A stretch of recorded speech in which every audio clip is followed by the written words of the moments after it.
नरकमय आत्मा का समय। गरुड़ पुराण के अनुसार नरक एक ऐसा स्थान है जहां आत्मा को उसके द्वारा किए गए पापों का दंड दिया जाता है।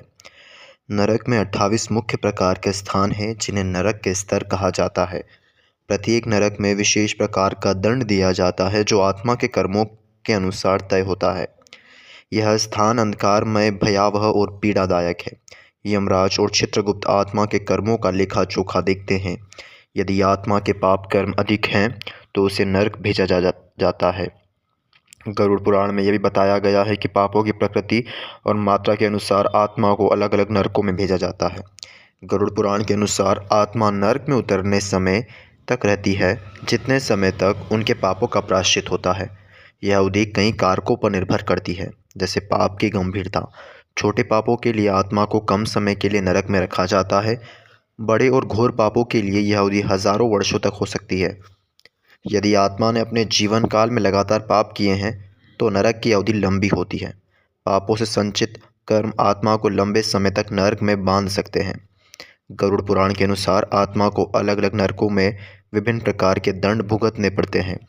यह समय पापों की प्रकृति और यमराज के न्याय पर निर्भर करता है। आत्मा नरक में तब तक रहती है जब तक वह अपने सभी पापों को दंड नहीं भुगत लेती। यह अवधि वर्षों, दशकों या यहाँ तक कि सैकड़ों हजारों वर्षों तक भी हो सकती है। गरुड़ पुराण में 28 प्रकार के नरकों और उनमें मिलने वाले दंड का वर्णन है। हर नरक में आत्मा को विशेष प्रकार की यातनाएं दी जाती है। तमिस्त्र नरक, लोभ और धोखा देने वाले व्यक्तियों की आत्मा को इस नरक में भेजा जाता है। यहाँ आत्मा को भूख, प्यास और अंधकार से भटकाया जाता है। अंतमिश्र नरक, पवित्र परिवार और समाज के साथ अन्याय करने वालों को यहाँ भेजा जाता है। आत्मा को यहाँ पीड़ा और मानसिक यंत्रणा सहनी पड़ती है। रौरव नरक, हिंसा करने वाले और निर्दोषों को कष्ट देने वाले के लिए यह नरक है। यहाँ आत्मा को हिंसक पशुओं के समान यातना दी जाती है। महारौरव नरक, बड़े पापों जैसे हत्या और बलात्कार करने वाले व्यक्तियों की आत्मा को यहाँ रखा जाता है। आत्मा को असहनीय शारीरिक और मानसिक कष्ट दिए जाते हैं। कुंभिपाक नरक, जीवों को मारने और उन्हें सताने वाले व्यक्तियों की आत्मा इस नरक में जाती है। यहाँ आत्मा को उबलते तेल में डाला जाता है। असिपत्रवन नरक, झूठ, धोखा और विश्वासघात करने वाले व्यक्तियों के लिए आत्मा को काटने और घायल करने की यातनाएं दी जाती हैं।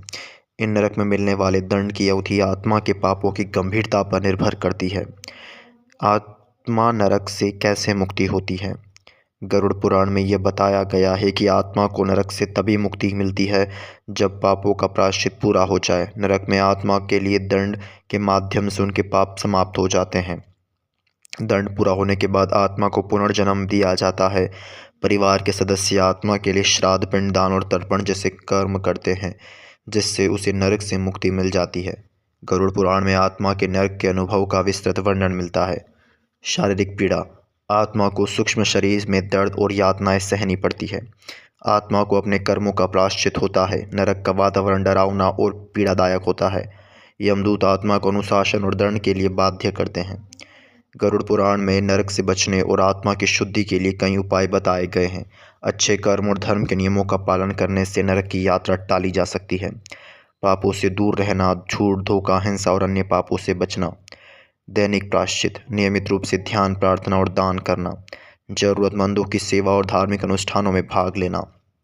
गरुड़ पुराण के अनुसार नरक आत्मा के लिए उनके पापों के प्रायश्चित का स्थान है। आत्मा को यहाँ उतने समय तक रहना पड़ता है जब तक उसके पाप समाप्त न हो जाएं। नरक में आत्मा को कठोर दंड सहना पड़ता है, लेकिन यह आत्मा को पवित्र बनाने और भविष्य के पुनर्जन्म के लिए तैयार करने की प्रक्रिया का हिस्सा है। यह कथा हमें यह संदेश देती है कि हमें अपने जीवन में सदैव अच्छे कर्म करना चाहिए और पापों से बचना चाहिए ताकि मृत्यु के बाद हमारी आत्मा को नरक की यातना सहनी न पड़े।